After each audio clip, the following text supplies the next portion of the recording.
this lesson, we are going to be talking about relating with money. Free spirits and nerds unite. Open up your workbooks to that lesson and get ready. As you're doing that, I want to tell you an old story. I'm sure it's not true, but it's funny and it makes my point, so I'm going to use it anyway. There's a story that's told of George Bush Sr. and probably the best first lady that we've ever had, his wife Barbara. And they were campaigning their way across Texas in one of the presidential campaigns, and of course that's their home state, so they knew everybody. And the presidential limo with the SUVs and the whole bit pulls up to a gas station because it's running out of gas. And so the gas station attendant sees all of this, and he runs outside. And of course, you and I don't get this service, but he runs outside and he starts pumping gas because he wants to say he's pumped the gas in the presidential limo. Well, Barbara looks up and recognizes the guy, jumps out of the car, runs around the car, gives him a big hug. They stand back there, yak it up for a little while. And she gets back in the car in a few minutes, and George says, "Who was that?" And she said, "Well, that was my old boyfriend in high school." And George gets this big grin on his face, and he said, now let me get this straight. You are married to the most powerful man in the world, the president of the leading economic force in the world, the United States of America. You could have married him, and then you'd be the wife of a gas station attendant.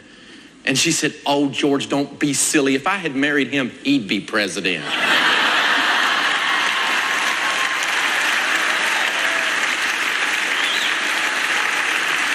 Let me introduce you to my wife, Sharon Ramsey.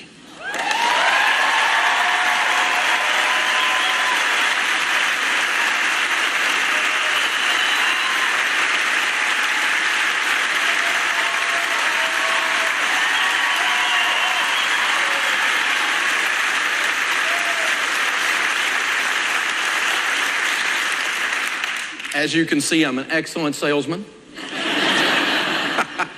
But Sharon and I have an agreement. She has agreed to stay married to me if I don't ask her to do public speaking. So she gets to come out here and just say hi this way and get to meet you guys, but I wanted you to see the reason for my success. Thanks.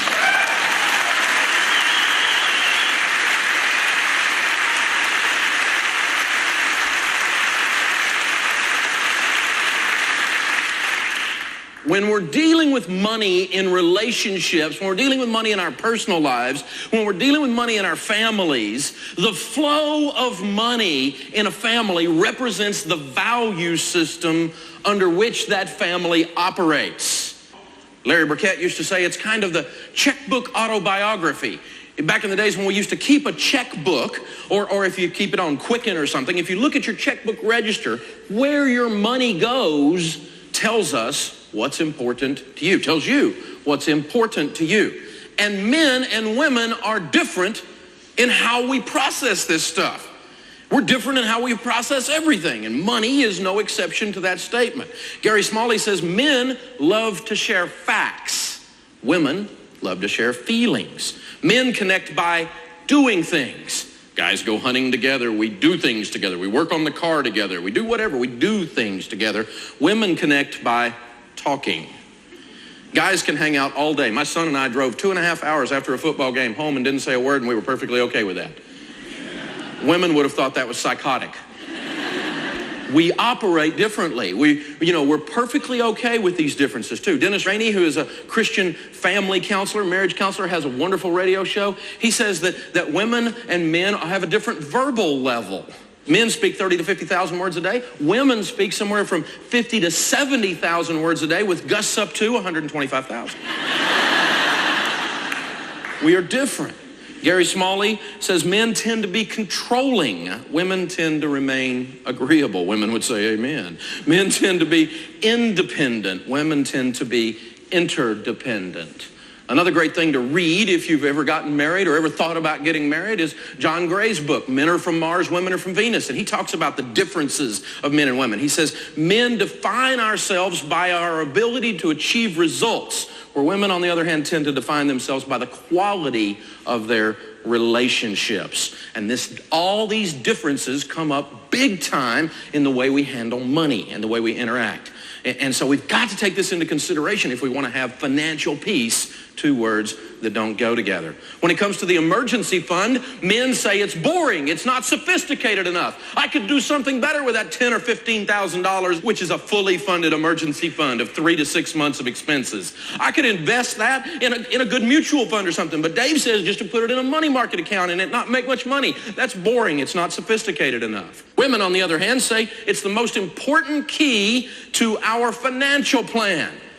It's the most important key to our financial plan. I need all the men in the room to stand up, please. All the men to stand up, please. Thank you, men. Now, guys, if you're married or you ever hope to be, listen to me really carefully for a minute. I don't know if you know this or not, but as we've been discussing, men and women are different. And that's a good thing.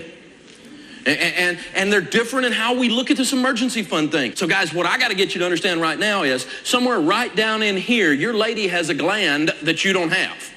It's called the security gland.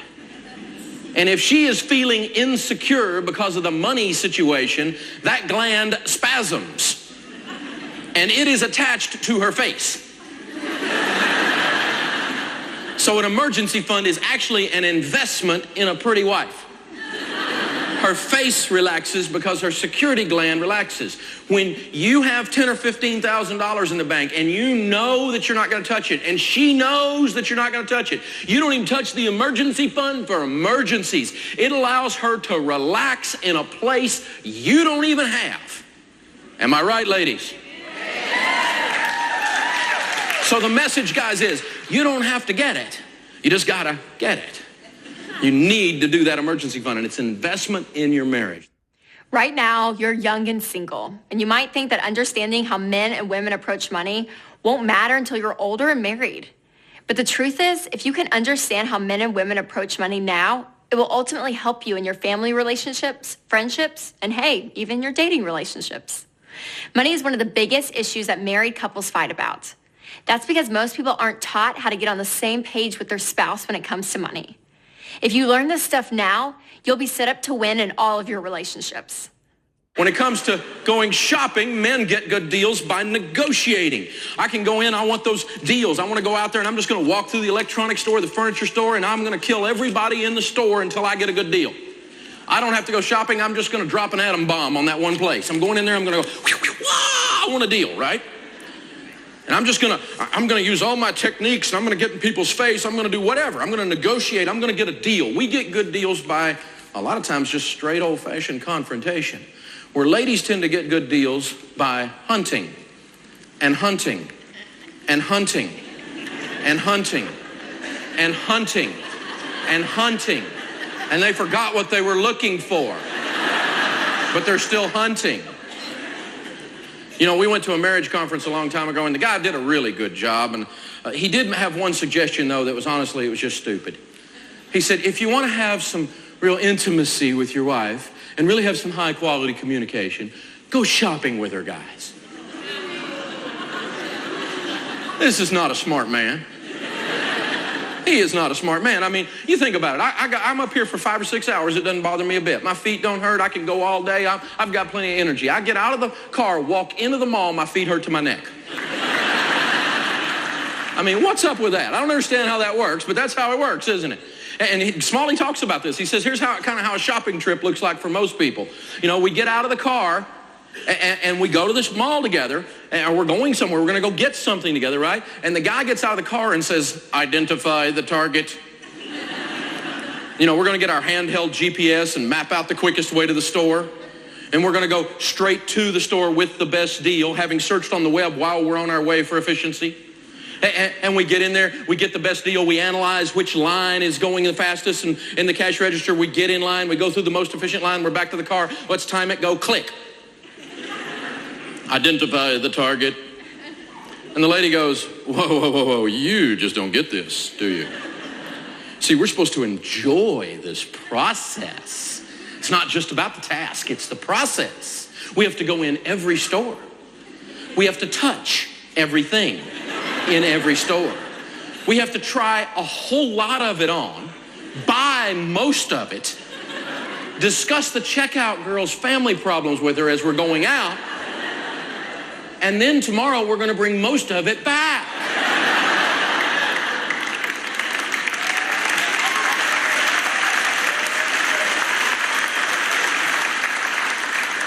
So Sharon and I figured this deal out. We're not going to try to swim upstream, okay?